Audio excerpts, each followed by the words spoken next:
What's up, guys? We're in the shop today. As you can tell, working on the Ford truck here, the F-150. This truck's actually been pretty good. I haven't had to fix too many things with it. It's a 14 FX4. Got a little leveling kit and whatever on it. But anyway, like most four-wheel drive F-150s the past 20 years or so, this one's having a problem with the four-wheel drive actuator on the hub. It's actually a driver's side hub, but yeah, these trucks are, the four-wheel drive is activated by vacuum. It gets vacuum from the motor, sends it through the lines down to the hub, and the hub, I guess, releases when it gets vacuum. It's spring-loaded to close without vacuum, so when it receives vacuum, it opens and lets go of the CV axle. That way the tire can spin freely and none of the drive line spins when it's in two-wheel drive. So when you put it in four-wheel drive, there's a little solenoid in there. It takes away the vacuum to the hub. The hub releases that spring tension, and it grabs the splines on the CV axle, so that way everything is locked in. The tire and the hub are locked into the CV axle, and then the the differential in the middle, and then back to the transfer case, everything spins. So when it works, it's great because, you know, only the tire spins in two-wheel drive. None of your stuff under here is spinning in two-wheel drive. It saves wear and tear on those parts, maybe a little bit of gas mileage, because it's less mass having to turn. So it's great when it works, but it's kind of, I wouldn't say finicky, but it's kind of fragile system in my opinion. Like you could get a cracked line, the solenoid could go out. It's over here on this side. You could lose vacuum somewhere throughout the system, or in my case, the actual hub actuator could be sticking and not sliding in and out. So at any rate, there's a lot of little things that can go wrong and cause it not to work, which kind of sucks, because then you've got, say in my case, you've got one wheel that's locked into the CV axle and one wheel that's spinning freely. So then you've got like a CV axle and a drive shaft spinning, and then this side there's nothing. So it creates like a really weird noise when you're driving. It's actually the way I found it out. You know, a lot of guys will say when it first starts, that little the hub, the gears will start grinding or rattling. Actually, it sounds like you're dragging an empty Coke can beside your truck. Just think about hearing a noise, and just picture a empty Coke can rattling on the ground beside your truck. That's what it sounds like. And that's kind of the first thing that'll let you know that your actuator is starting to go out, because the teeth on the CV axle and the teeth on the actuator are starting to mesh together, and the edges of them are hitting, and it makes a rattling noise. So that's your first indication that something's going on. All right, so this right here is the new one. It just mounts up with these three little tabs right here. This is what goes to the actual, let me try to think. This is the tire side of it. So this is the outside, this is the inside. The CV axle enters through here, and then this is, like I said, the tire side. So these, I guess you can kind of see these little teeth. That's what lines up. Got grease out all over it. And then these little nipples right here, this is where the vacuum line actually connects. This one's vacuum, and this is just like a vent for like the excess vacuum to escape, or the excess air, I guess. And so, like I said, that's it. It's just got this little collar, and it moves in and out when it gets vacuum and when it loses vacuum. And so that's what lets go of and holds on to the gears on the CV axle. All right, so here we have an extremely stretched out front suspension, because I have the big, what do you call it? Leveling kit thing. Strut spacer, whatever you want to call it. So this thing's like maxed out. It's actually touching the spring. It's a little taller than I want, but whatever. All right, you can see in here, this little, what I'm pointing at, that right there, that's the old one. This is the vacuum line that comes up. It goes right here, 2 little lines. That's how you can tell you got the right thing, because it's 2 lines, 1 vacuum and 1 like a vent. Goes up to here, tees off, goes back to there. This goes to the vacuum source. But anyway, see, when I spin it, it spins the entire CV axle back there. All right, so now I got to get all this crap. Got to knock this thing loose and, you know, get some of this stuff out of the way. Take that the little axle nut off, and hopefully this will swing out. I can get the CV axle out, and I can unbolt this and take it off. All right, so I did a few steps without recording, just to save y'all some time. All right, so the first thing I did was get this brake caliper off. I unbolted it from here. These big, huge bolts, those guys right there. They are, I believe, a 21, whatever size this is.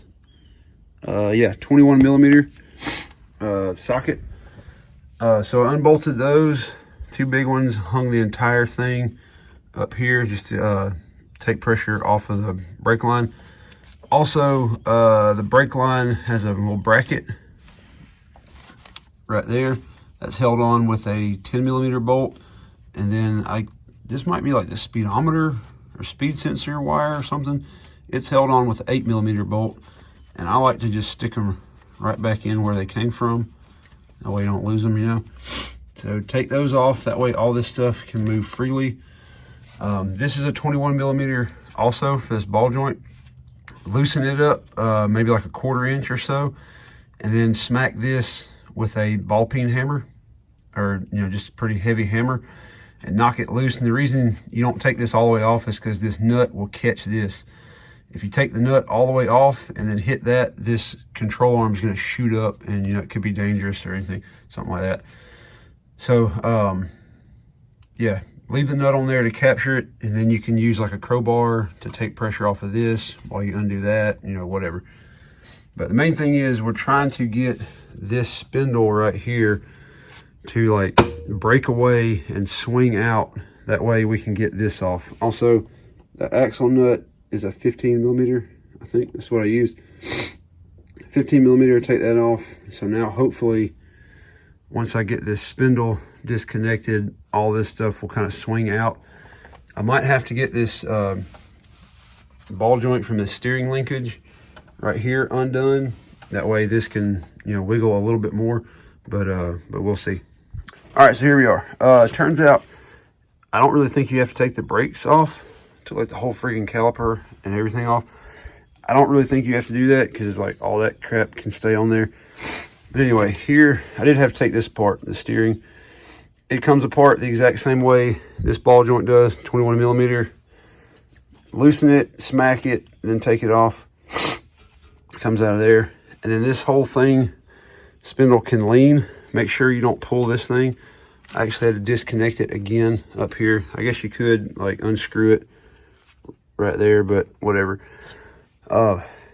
Yeah, so here's the end of the axle. It slides out. I already unbolted this. It's 3 8 millimeter bolts, and that just comes off right there. And then everything swings out. Here's the vacuum line just laying over there, disconnected. Yeah, I had like a kind of an idiot moment.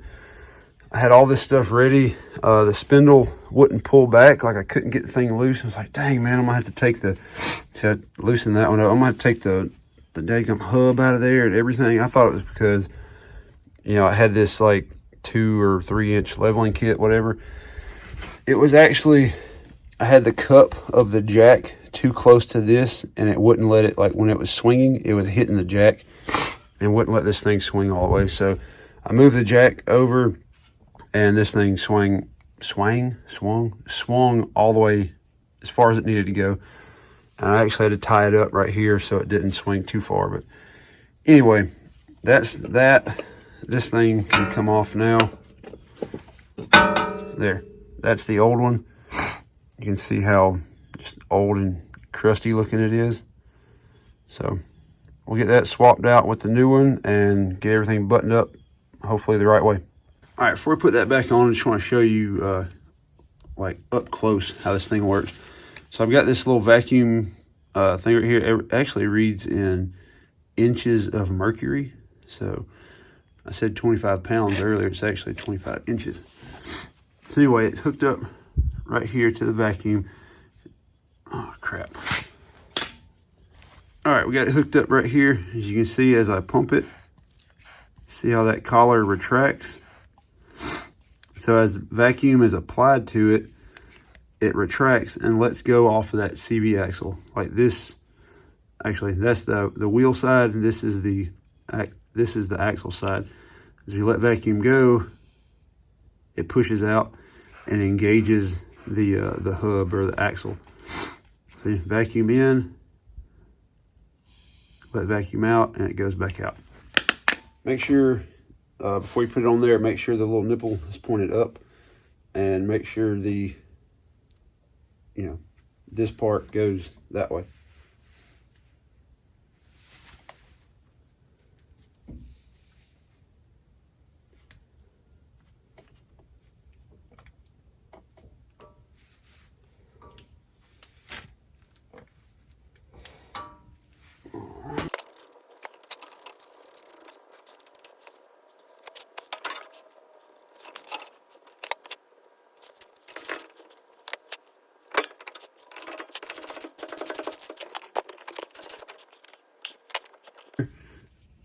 And it spins the CV axle back there. So now I'm going to connect this. All right, apply some vacuum. And look, now the hub spins freely with the CV axle not turning at all. Then take that vacuum away, and you can tell everything locks back in. So working perfect. All right, so all I gotta do now is reconnect the steering, reconnect that upper control arm, and put the brakes on that I didn't even have to take off in the first place. Reconnect the vacuum line, mount all these things back up, and we should be good to go.